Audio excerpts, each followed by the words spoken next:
None of us will have total control over this situation. This pandemic is worldwide. It's beyond the ability for any one individual to control it. But you can do something in your own small sphere to help you feel like you're getting some degree of control. And it's different for every individual. When you're stressed, your brain starts pumping out stress hormones and nerve chemicals. And both of those directly affect how the immune system does its job.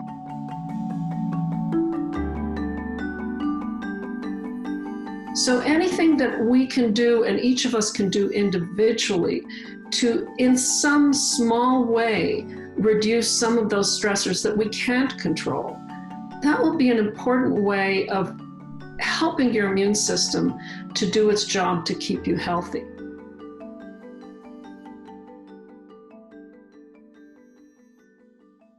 You need to think about, what is your passion? What do you love to do? What are you good at?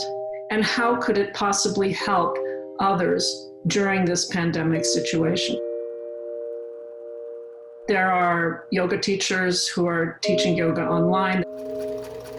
There are people making masks. There are people delivering food to people who can't get out. It can be anything in your world that you can do to help others. It'll fool your brain into thinking that you have some level of control, and that's all you need to lower the stress response.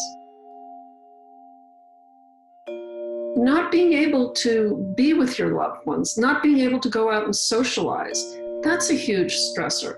Social support is one of the most important ways to reduce the stress response. But we are incredibly fortunate that we are living in an era when we can connect virtually.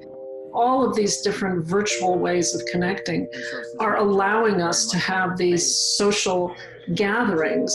And it's really a wonderful thing. It's a different way of connecting.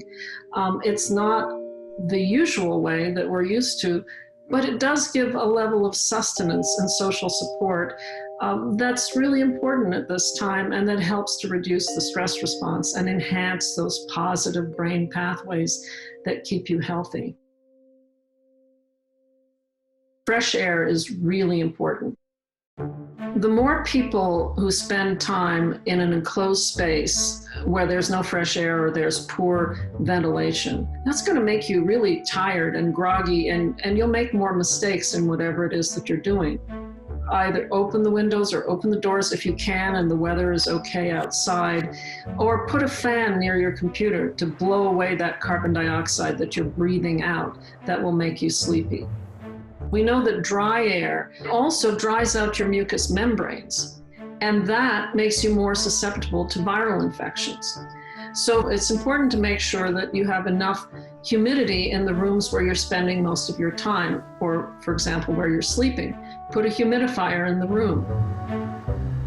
And there are many elements of the physical environment that can stress, but at the same time, there are many elements that can calm.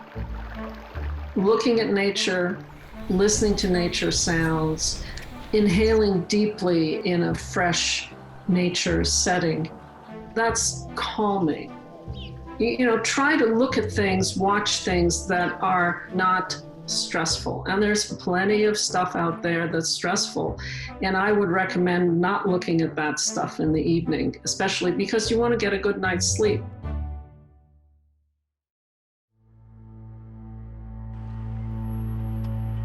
Bright sunlight in the morning and dimmer light in the evening, what we call circadian light. Lighting that follows the timing of the sun.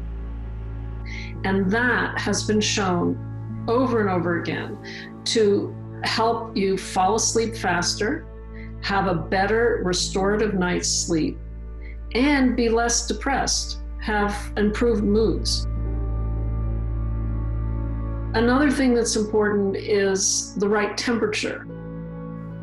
You know, if you take a warm bath before you go to sleep or take a warm shower, that'll help get your body into a state of relaxation. Aromatherapy is another element of integrative health, and essential oils like lavender are very effective. So that leads to another of the 7 domains of integrative health, which is spirituality. Meditation, prayer, all of these activities turn on those what we call dopamine reward pathways in the brain, and they reduce the stress response. Whether you're meditating, whether you're doing Tai Chi, gentle exercise, gentle walking, that will all turn on the brake to the brain's stress response. So if you feel yourself getting anxious, take a moment to just sit quietly and breathe deeply. Now, eating healthy is a really good way of engaging the whole family in a stress-reducing activity. The chores become a game, and as the family works together, that creates the social support that helps to reduce your stress. Walking 30 minutes a day, eating a healthy Mediterranean diet, and if you engage in those simple activities, that will help enhance your body's ability to be resilient and to fight disease. You can't do it on your own. None of us can do these things on our own. If you find yourself in a place where you're so depressed that you can't function, where you're grieving, where you're thinking of taking your own life, where you're drinking too much, my recommendation is to seek help.